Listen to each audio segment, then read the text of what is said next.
É um concurso de missão. Exatamente. Mas isso é a apologia da ignorância. Por quê? Porque o líder máximo da esquerda brasileira nos últimos 30 anos faz a apologia da ignorância. Perfeito. Esse é o problema. E como ele tinha uma carga simbólica extraordinária,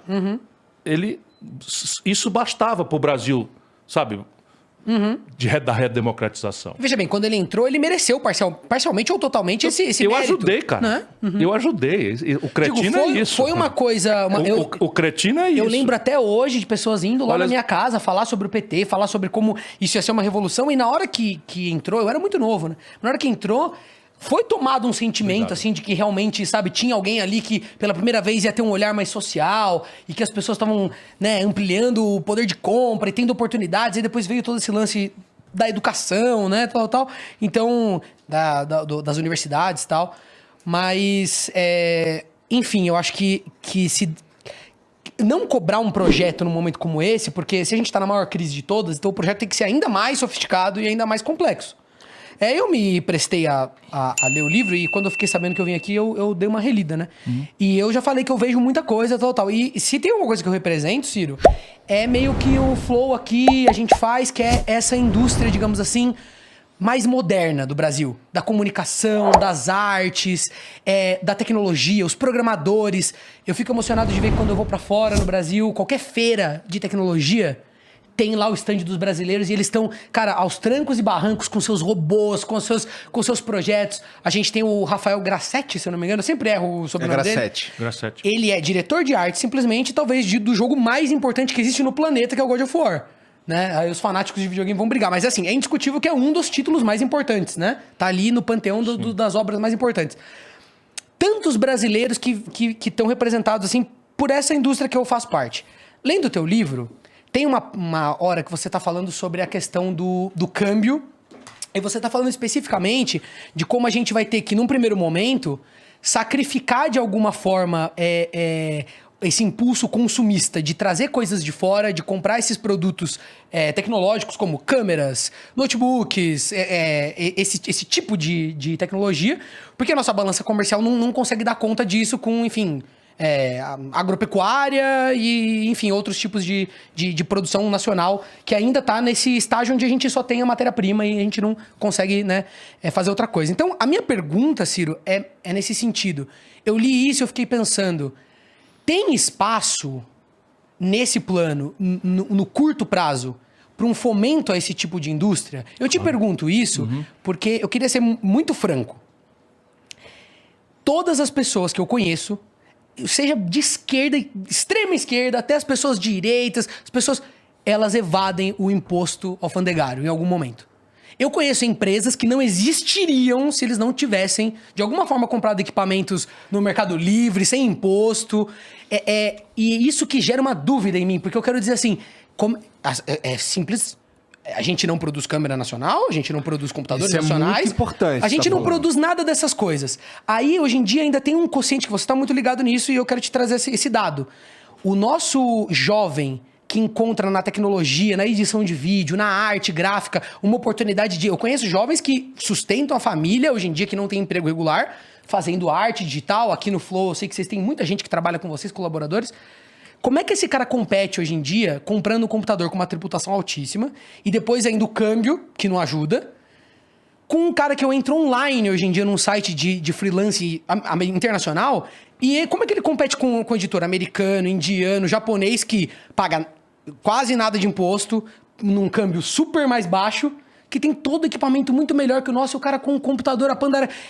Essa mistura, pra mim, ela é muito complexa de se entender, e eu queria que você me explicasse se a gente vai ter que aguardar um pouco, ou se dá pra gente caminhar, e quais são as medidas que a gente consegue encontrar pra... Rolandinho, a primeira grande questão, de novo, para ser complexo... Desculpa, eu fiz uma pergunta gigante. Não, fez muito bem, mas é o centro da estratégia. Primeiro, a crença de que o mercado tem resposta para isso deve ser morta. Porque o mercado tem algumas distorções, do ponto de vista global, comparado com o Brasil. Coisa prática. Por exemplo, por que a China está fazendo o que está fazendo? Ela tem 3 características que nós não temos, por média, no empreendedorismo brasileiro e global. Primeira característica, financiamento dramaticamente barato. Olha, juro de novo. O dinheiro é barato, né, para conseguir, é isso. Mas muito. Traduzindo para as pessoas, se você quer emprestar alguma coisa... Você é o seguinte, na China hoje, você quer abrir uma fábrica de câmera, você toma dinheiro emprestado com 30 anos de prazo para resgatar, 5 de carência e juro de 5% ao ano. Percebe? Nossa. Que delícia. Então, qualquer pessoa que quiser empreender, não vai empreender neste ponto de vista. Financiamento. Isto aqui é política que faz. É claro, mas ele tem razão. Tem razão, imagina. Está com a ideia de empreender e cadê? Segunda, assimetria competitiva, que é o liberalismo. A brasileira descuida de estudar isso. Eu não sou tosco ideológico, eu vivo antenado nas coisas do mundo. Então, segunda característica, escala. Escala é o quê?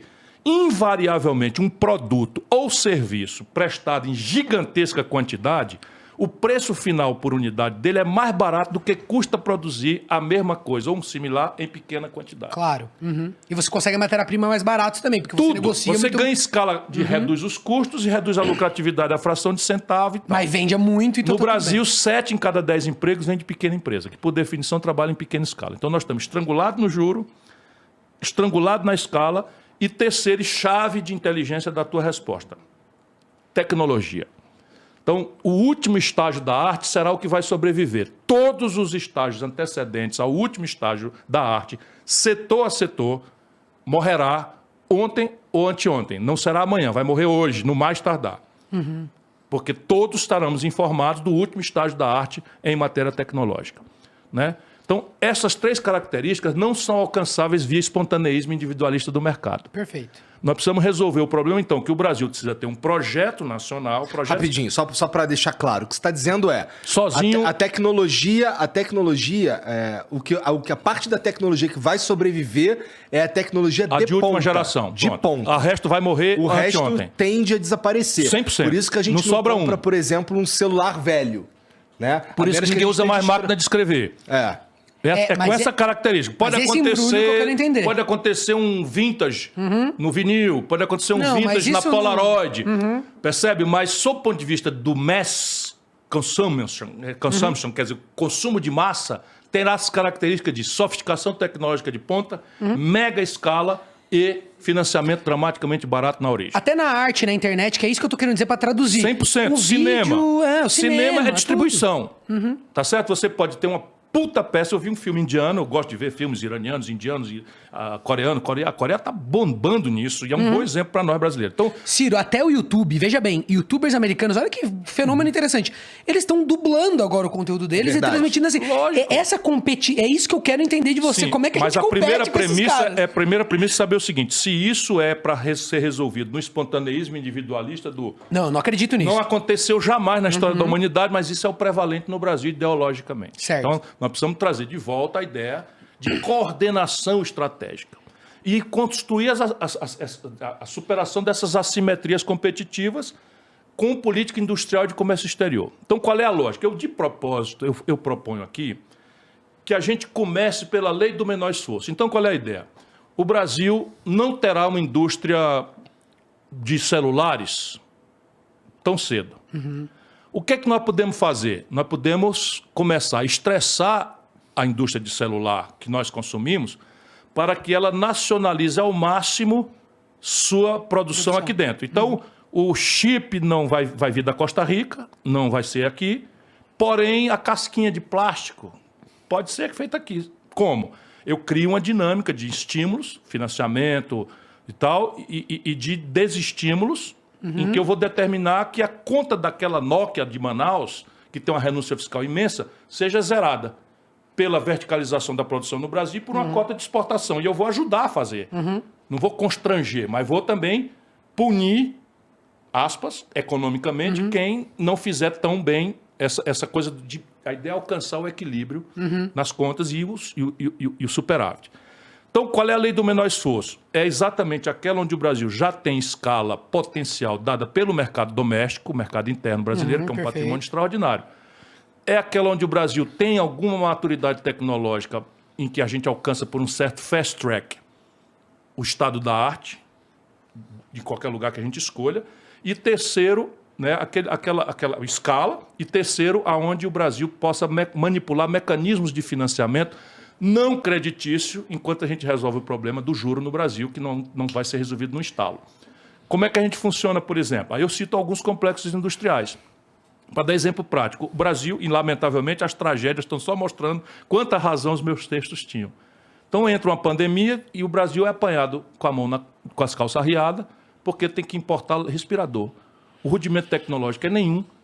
A escala do mercado doméstico brasileiro é global. Não tem patente? A patente está superada, está vencida, você com copiar, colar resolve o problema.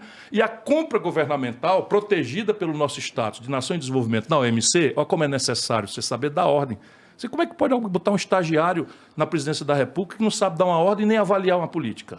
Então é uma tragédia. Então você pega e o Bolsonaro, não, é o posto de Ipiranga. Pô, o posto de Ipiranga, como é que eu dou uma ordem, como é que eu avalio se a política está correta, como é que eu puno, como é que eu premio um bom auxiliar, como é, enfim, nada. Então, aqui você tem um mecanismo de financiamento que não é creditício, é a compra governamental. E aí precisa estatal? Não. A minha ideia é fazer perto de cada estrutura universitária do Brasil, inclusive fazendo desenvolvimento regional, metade sul do Rio Grande do Sul, Jequitinhonha, Mucuri, né, Vale do Ribeira em São Paulo, lugares mais pobres, como é a compra governamental, e a logística é para o SUS, vai estar em todo canto, e eu começo da lei do menor esforço. Onde é que o patente vencida em prótese, cama de hospital, bengala e tal. Agora explodiu a guerra na Ucrânia, o outro complexo industrial, agronegócio. Nós estamos importando do estrangeiro 80% dos fertilizantes do Brasil. Qual é o sentido disso?